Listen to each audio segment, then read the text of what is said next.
Bunga di Batu Cadas. Audiobook, novel silat. Cerita, Esa Mintarja. Jilid 48. Dalam pada itu ketiga anak muda itu langsung naik ke pendapa. Ketika Kiai Danatirta mempersilahkan mereka duduk, Buntal berkata, "Kita akan segera mendahului prajurit-prajurit itu, Ayah. Kita harus mempersiapkan diri menjelang mereka lewat." Kiai Danatirta mengangguk kecil. Tetapi Arum berkata, "Kalian harus makan dahulu. Kita sudah terlanjur menangkap 4 ekor gurame sebesar kau." Buntal memandang Arum sejenak. Lalu sambil tersenyum ia berkata, "Terima kasih Arum. Tentu kau tahu bahwa aku tidak boleh terlambat. Tetapi kau sudah berjanji. Jadi bagaimana menurut pertimbanganmu?" Buntal justru bertanya, "Apakah sebaiknya aku makan dahulu atau tidak?" Sebenarnya lah Arum mengetahui bahwa mereka tergesa-gesa dan taruhannya adalah nyawa beberapa orang. Karena itu, ia tidak akan dapat menahan. Tetapi pertanyaan Buntal itu sangat menjengkelkan, sehingga ia pun menjawab, "Terserahlah kepada Kakang. Mana yang baik, mana yang tidak." Buntal tertawa. Dan kawannya pun tertawa pula. Sifat Arum semakin menarik perhatiannya. "Baiklah Arum," berkata Buntal, "aku memang tergesa-gesa. Tetapi jika kau tidak berkeberatan, aku ingin membawa 4 ekor gurame itu. Kawan-kawanku tentu akan senang sekali mendapatkannya." Arum masih memberengut. Tetapi ia pun kemudian pergi ke dapur, dan dengan tergesa-gesa membungkus 4 ekor ikan gurame itu. Sejenak kemudian maka kuda kedua anak muda itu sudah berpacu. Mereka mengambil jalan seperti pada saat mereka datang. Mereka harus mendahului prajurit-prajurit itu sampai ke hutan perburuan. Dalam pada itu, para prajurit yang berada di bulak panjang di hadapan padukuhan Jatisari itu pun telah bergerak pula. Tetapi nampaknya mereka tidak terlalu tergesa-gesa, sehingga kemudian barisan berkuda yang menyusuri jalan di tengah sawah itu pun tidak berlari terlampau cepat. Karena itulah maka Buntal telah sampai lebih dahulu di hutan perburuan. Dengan singkat ia melaporkan apa yang dilihatnya selama ia berada di Jatisari. "Jadi mereka sudah bergerak?" bertanya seorang yang telah berjanggut putih meskipun masih nampak tegap dan tangkas. Ialah yang saat itu mendapat tugas untuk memimpin sekelompok pasukan Pangeran Mangkubumi yang bertugas merusak barisan prajurit dari Surakarta, meskipun perintah itu masih diberi sedikit keterangan, jangan menimbulkan kematian pada prajurit Surakarta jika tidak perlu sekali, kecuali orang-orang asing itu. "Ya Paman," jawab Buntal, "sebentar lagi mereka akan sampai di ujung hutan ini." Orang berjanggut putih itu menengadahkan wajahnya. Tetapi langit masih cukup terang meskipun bayangan yang memerah sudah mewarnai langit. "Apakah mereka akan datang sebelum gelap?" "Ya," sahut Buntal. "Kita akan menahan mereka di sini. Gelap atau belum, kita akan bertempur seperti yang dipesankan oleh Kiai Sarpasrana. Karena Pangeran Mangkubumi tidak menghendaki korban yang terlampau banyak." "Perintah yang sulit sekali," jawab Buntal. "Ya, kita akan mencobanya. Kita akan menyerang dan bertempur dengan cara yang lain. Kita tidak akan menghadapi mereka dalam satu gelar. Tetapi kita akan bertempur seperti burung sikatan. Menyerang, kemudian menghindar sementara orang lain telah menyerang pula." Buntal mengangguk lemah. Agaknya memang lebih mudah diucapkan daripada dilakukan. Meskipun demikian mereka harus mencoba. Mereka akan mempergunakan kecepatan bergerak untuk membuat lawan menjadi bingung dan kehilangan keseimbangan. Harapan terakhir, bahwa lawan akan terpancing dan terpecah-pecah dalam bagian-bagian yang kecil. Baru kemudian pasukan itu harus menyusun langsung ke dalam pasukan yang pecah itu dan mencerai-beraikan mereka. Tetapi pemimpin yang berjanggut putih itu memperingatkan pasukannya, "Ingat, yang kalian hadapi bukan anak-anak yang sedang mengejar bajing.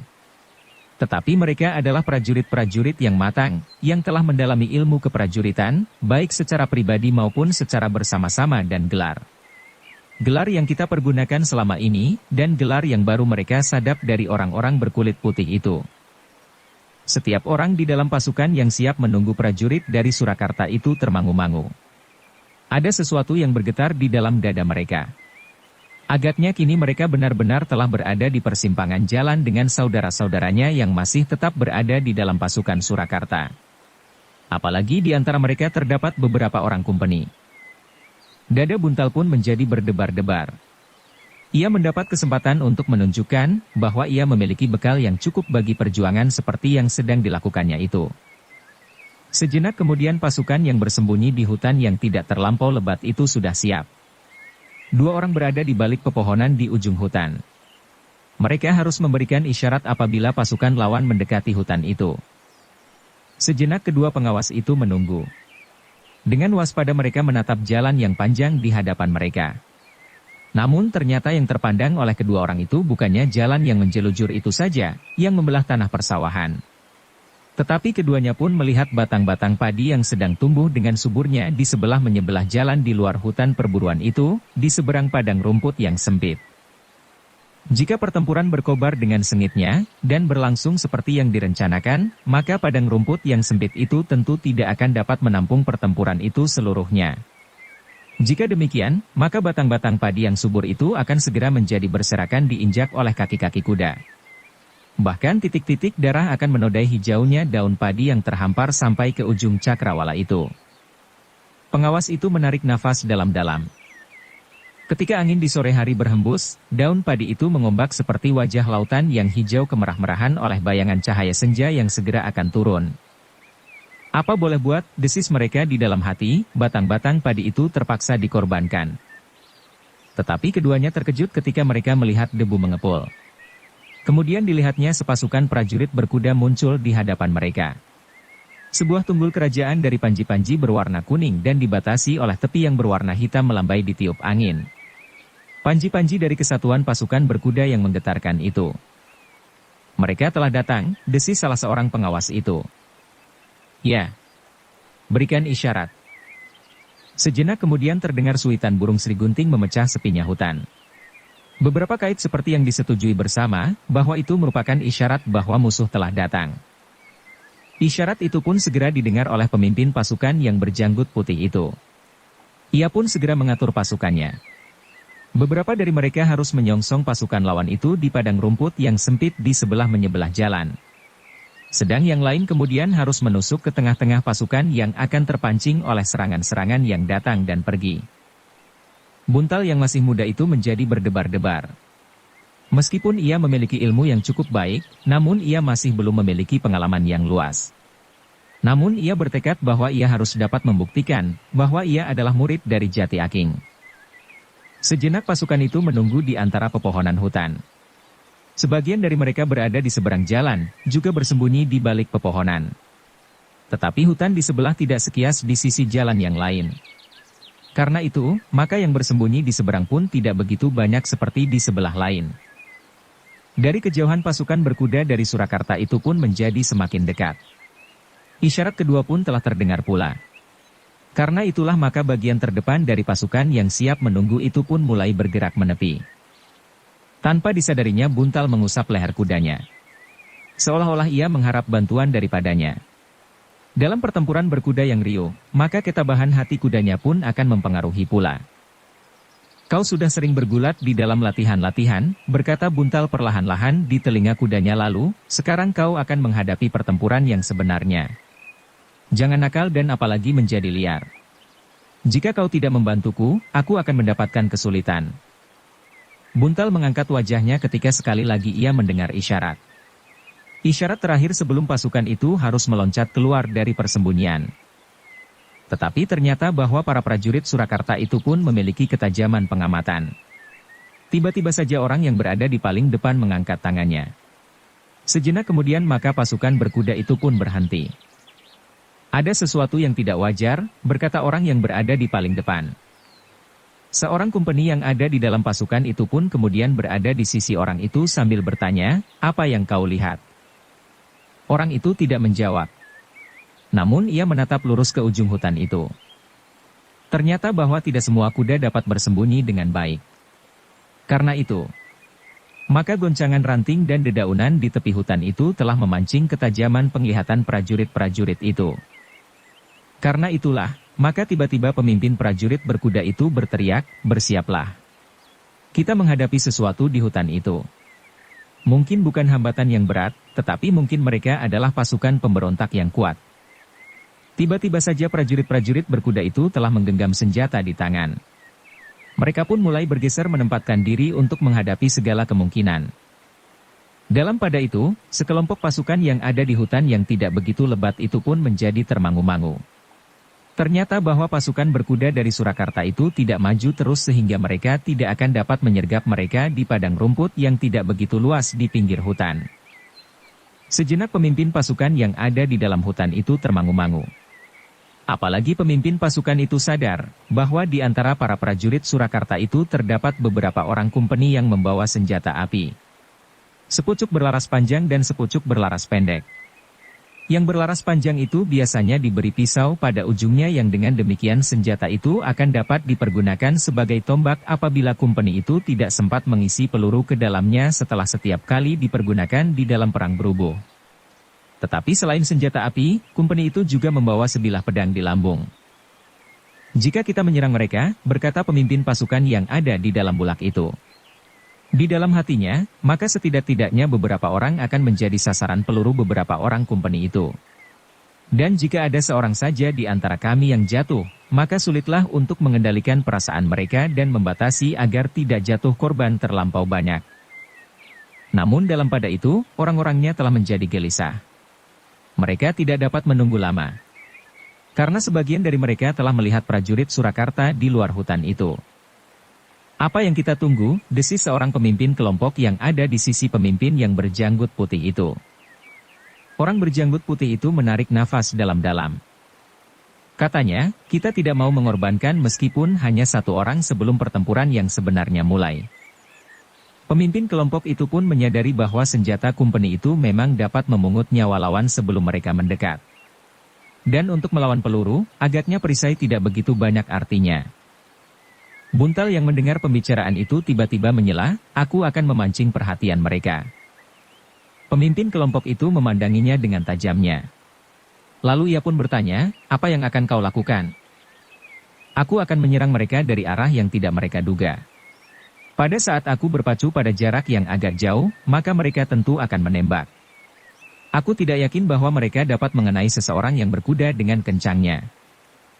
Mereka sudah terlatih baik. Tetapi mereka akan dipengaruhi oleh suasana medan. Pemimpin berjanggut putih itu termenung sejenak, lalu, baiklah.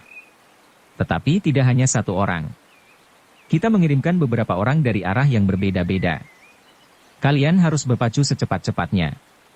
Kemudian jika kalian telah mendengar tembakan, cepatlah mendekat dan melibatkan diri dalam pertempuran supaya mereka tidak sempat menembak lagi. Karena mereka tentu juga membawa senjata serupa yang berlaras pendek. Sementara kami akan menyerang mereka gelombang pertama seperti yang kita rencanakan sebelum kita memecah pasukan itu bercerai-berai. Buntal mengangguk-angguk. Laki ia pun bertanya, siapakah yang akan pergi bersamaku? Aku, sahut pemimpin kelompok yang ada di sisi orang berjanggut putih, aku akan mengerahkan pimpinan kelompokku. Pemimpin berjanggut putih itu mengangguk-angguk pula. Kemudian disiapkannya 5 orang yang akan memancing perhatian kumpeni-kumpeni itu. Sedang untuk mengurangi kemungkinan yang parah, beberapa orang akan datang dari arah yang berbeda-beda dan melontarkan anak panah ke dalam pasukan berkuda itu. Meskipun orang berjanggut putih itu menyadari bahwa anak panah itu tidak akan banyak bermanfaat sebagai senjata di saat yang demikian, namun pengaruhnya tentu ada pula.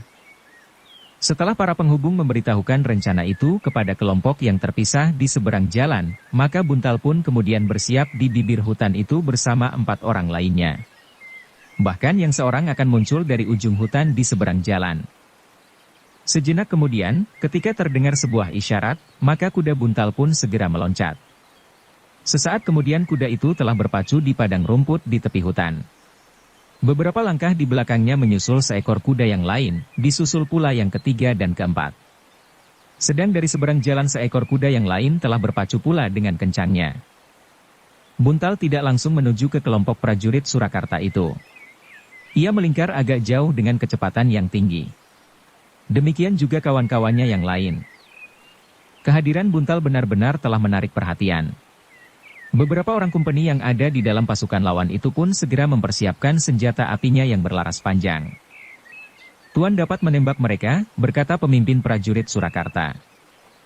Tetapi kumpeni itu tidak segera melakukannya, mereka akan semakin dekat, berkata pemimpin prajurit berkuda itu. Ternyata company itu benar-benar memiliki pengamatan yang cermat atas medan yang dihadapinya, sehingga ia pun menjawab, itulah yang aku tunggu. Biarkan saja anak itu berlari-lari. Pemimpin prajurit berkuda itu pun mengeratkan keningnya, dan company itu berkata selanjutnya, apakah yang dapat dilakukannya dengan berpacu melingkar-lingkar? Prajurit Surakarta itu tidak menjawab. Tetapi kepalanya sajalah yang terangguk-angguk. Seperti yang dikatakan oleh company itu, maka buntal pun menjadi semakin dekat meskipun ia tidak langsung menusuk ke dalam barisan lawan, namun jarak itu memang menjadi semakin pendek. Nah, bukankah anak itu menjadi semakin dekat, desis company. Tetapi ia tidak sendiri. 5 orang. Company itu tertawa. Katanya, kami akan menembak mereka. Di antara mereka akan mati. Apa yang dapat dilakukan oleh sisanya itu? Mereka pun akan segera mati. Tetapi mereka bukan hanya berlima. Di hutan itu pasti masih ada beberapa orang kawannya. Jika mereka tidak merasa kuat untuk melawan kita, mereka akan tetap bersembunyi, company itu masih saja tertawa. Jawabnya, tentu aku tahu. Tetapi biarlah yang 5 ini kita selesaikan. Mereka tentu sekedar memancing peluruku. Karena itu peluruku harus mengenai sasarannya. Pemimpin prajurit Surakarta itu mengangguk-angguk lagi. Ia dapat mengerti sikap company itu. Namun dalam pada itu, buntal menjadi semakin dekat. Ia menjadi heran bahwa company tidak berbuat sesuatu. Tetapi buntal bukan anak yang dungu. Ia sadar bahwa company pun mempunyai perhitungan tersendiri. Karena itu, maka ia pun menjadi semakin berhati-hati. Tetapi jika ia berpacu terus, maka ia akan melampaui pasukan Surakarta itu tanpa mendekatinya. Karena itu, maka buntal pun harus mengambil sikap. Ia tidak dapat menunggu perintah lagi. Ia sudah terlepas dari ikatan pasukannya sehingga dalam keadaan demikian, ia harus mampu menemukan cara yang sebaik-baiknya untuk mengatasi keadaan. Selagi buntal mencoba berpikir, company di dalam pasukan Surakarta masih saja tertawa. Katanya, biar ia berkuda terus. Ia akan menjadi semakin jauh lagi meninggalkan kita. Kita anggap saja sebuah tontonan yang menarik. Sebenarnya lah buntal berpacu terus. Dalam jarak yang agak jauh ia justru melampaui pasukan dari Surakarta itu. Tetapi buntal bukan seorang badut yang hanya pantas ditertawakan, karena tiba-tiba saja buntal menarik kekang kudanya sehingga kudanya berhenti dengan tiba-tiba. Ketika kawan-kawannya kemudian menyusulnya tanpa mengerti apa yang harus dilakukan, maka buntal pun berkata kepada mereka, marilah kita langsung menyerang. Kita harus saling menyilang agar mereka tidak dengan mudah membidik. Mudah-mudahan kawan kita yang ada di seberang dapat menyesuaikan diri. Buntal tidak usah mengulang. Keempat kuda itu pun kemudian melingkar dan dengan tiba-tiba mereka berpacu langsung menuju ke barisan lawan. Tetapi keempat kuda itu berlari saling menyilang seperti sebuah pertunjukan keahlian menunggang kuda. Namun ternyata keempatnya benar-benar telah menguasai kuda masing-masing dengan baiknya. Hal itu telah mendebarkan hati setiap prajurit Surakarta. Tetapi juga laskar Pangeran Mangkubumi yang ada di dalam hutan. Pemimpin pasukan yang berjanggut putih itu tergetar hatinya. Ternyata buntal, anak Jati Aking itu memiliki kemampuan berpikir yang baik. Dalam keadaan yang menentukan, ia sempat mengambil sikap yang menguntungkan. Company yang ada di antara prajurit-prajurit Surakarta itu terkejut. Ia tidak mengira bahwa seorang anak muda pribumi yang tidak berada di dalam lingkungan keprajuritan, dapat mengambil sikap yang demikian. Bagi company masih berlaku anggapan, bahwa rakyat pedesaan di daerah Mataram adalah rakyat yang sederhana dan hanya mampu melakukan kekerasan tanpa mempergunakan otaknya. Namun kini mereka melihat seorang anak muda yang mampu mengambil sikap yang mengagumkan menghadapi senjata api yang belum banyak dikenal sifat dan wataknya. Siapakah anak itu sebenarnya? Company itu berdesis. Pemimpin prajurit Surakarta itu menggelengkan kepalanya sambil menjawab, aku belum pernah mengenalnya. Baik, desis company itu, kami akan menembak mereka. Awasilah yang seorang, yang datang dari sisi lain. Kami akan membunuh orang-orang berkuda itu. Meskipun mereka berlari saling menyilang, tetapi mereka tidak akan dapat lepas dari peluruku. Pemimpin prajurit Surakarta itu mengerutkan keningnya. Ia memang harus memperhitungkan, bahwa tentu bukan hanya 5 orang itu sajalah yang akan segera menyerang. Sambil membidikkan senjatanya company itu pun berkata, bersiaplah. tentu kita akan menghadapi orang lebih banyak lagi. Dalam pada itu pemimpin Laskar Pangeran Mangkubumi yang berjanggut putih itu pun harus segera mengambil sikap. Ia tidak dapat membiarkan perhatian Kumpeni sepenuhnya tertumpah kepada Buntal dan kawan-kawannya. Karena itu, sejenak kemudian maka ia pun segera memberikan isyarat. Hanya sekejap kemudian beberapa orang yang sudah siap dengan anak panah di ujung hutan itu pun segera mulai bertindak. Kuda mereka pun segera berloncatan. Bukan saja derap kuda-kuda itulah yang kemudian terdengar, tetapi mereka yang berpacu sambil menyerang itu pun telah berteriak dengan kerasnya. Teriakan-teriakan itu benar-benar telah mengejutkan para prajurit Surakarta. Perhatian mereka benar-benar telah terpecah. Bahkan Kumpeni yang mencoba memusatkan perhatian mereka kepada Buntal dan kawan-kawannya pun telah terganggu pula. Namun mereka pun cukup berpengalaman menghadapi kejutan-kejutan seperti itu, sehingga sesaat kemudian mereka telah berhasil menguasai diri mereka kembali. Tanpa menghiraukan orang-orang yang berteriak-teriak sambil menyerang, Kumpeni-kumpeni itu telah membidikkan senjatanya. Tetapi yang dibidik bukannya seekor kerbau yang berdiri tenang sambil makan rumputan yang hijau segar. Yang dibidik oleh Kumpeni-kumpeni itu adalah 4 orang yang berpacu bersilangan. Tetapi dalam pada itu, pemimpin prajurit Surakarta itu pun tidak tinggal diam. Ia tidak dapat menunggu Kumpeni itu menembakkan pelurunya. Orang-orang yang menyerang sambil berteriak itu telah mempengaruhi ketenangan para prajuritnya. Karena itu, maka pemimpin prajurit Surakarta itu pun segera memberikan isyarat. Prajurit Surakarta itu pun mulai bergeser. Sementara itu Kumpeni yang sedang membidik itu pun merasa semakin terganggu karenanya. Sehingga ketika sebuah letusan terdengar, peluru itu berdesing menyambar tubuh Buntal. Tetapi karena Buntal selalu bergerak, maka yang tersentuh hanyalah ujung bajunya saja. Meskipun demikian Buntal menggeram. Bajunya yang tersayat sedikit itu membuat hatinya menjadi panas. Namun ia masih tetap sadar bahwa yang didengarnya baru sebuah ledakan. Ledakan-ledakan berikutnya juga tidak mengenai sasarannya. Bahkan menyentuh pun tidak. Tetapi ledakan yang lain telah berhasil menyambar pundak kawan Buntal yang laki. Terdengar orang itu menggeram. Namun agaknya luka itu tidak terlampau parah, sehingga ia sama sekali tidak menghentikan kudanya. Tidak ada kesempatan lagi bagi Kumpeni itu untuk mempergunakan senjatanya karena keadaan medan. Keempat orang lawannya telah menjadi terlampau dekat. Sejenak kemudian yang beradu adalah senjata di tangan keempat orang itu dengan senjata para prajurit dari Surakarta, sementara yang seorang dari sisi yang lain pun telah terlibat pula dalam pertempuran. Namun para prajurit Surakarta itu tidak sempat membinasakan kelima orang itu beramai-ramai karena prajurit-prajurit itu harus segera bersiaga menghadapi lontaran anak panah dari laskar berkuda yang lain.